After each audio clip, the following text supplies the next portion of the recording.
je discutais avec une jeune Polonaise qui parlait anglais, mais qui vivait à Paris, enfin qui était de passage à Paris. Et je lui ai demandé si elle voyait des rapports entre l'anglais et le français. Alors, vous savez ce qu'elle m'a répondu? Elle m'a répondu, bah oui, très savamment, n'est-ce pas, qu'il y avait certainement une origine commune aux deux langues. C'est la fameuse théorie de l'indo-européen, qui a d'ailleurs débouché sur la question des Aryens et des Sémites. Et c'est intéressant, cette espèce de télescopage, de réduire les rapports entre le français et l'anglais à une origine commune, alors qu'on sait parfaitement que, même si ça existe quelque part, bien sûr, qu'il s'agit surtout d'une influence du français sur l'anglais et sur les langues germaniques en généralement.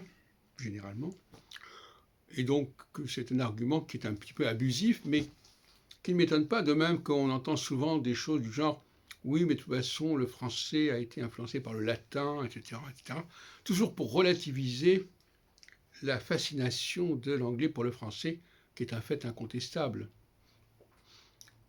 et qui est une forme d'aliénation, de dépendance.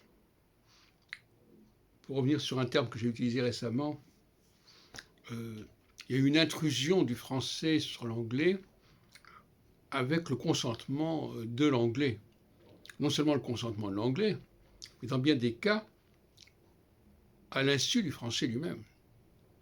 Parce que les Français et les francophones ne sont pas forcément non plus au courant de l'influence de leur langue sur l'anglais, et parfois même se sont persuadés, à la suite de la lecture d'un René Etiambre, qui dans les années 60 avait publié un ouvrage chez Gallimard, enfin, collection Idées, qui s'appelait « Parlez-vous franglais » ou quelque chose comme ça. Et donc il y a tout un ensemble de fake news quelque part par rapport au rapport entre le français et l'anglais.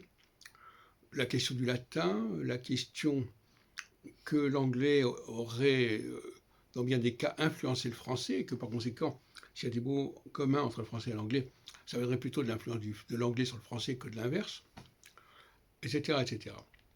Donc, il serait intéressant de faire une étude ethnologique sur le discours, le narratif, le accounting des anglophones sur le français. Ce serait pas triste.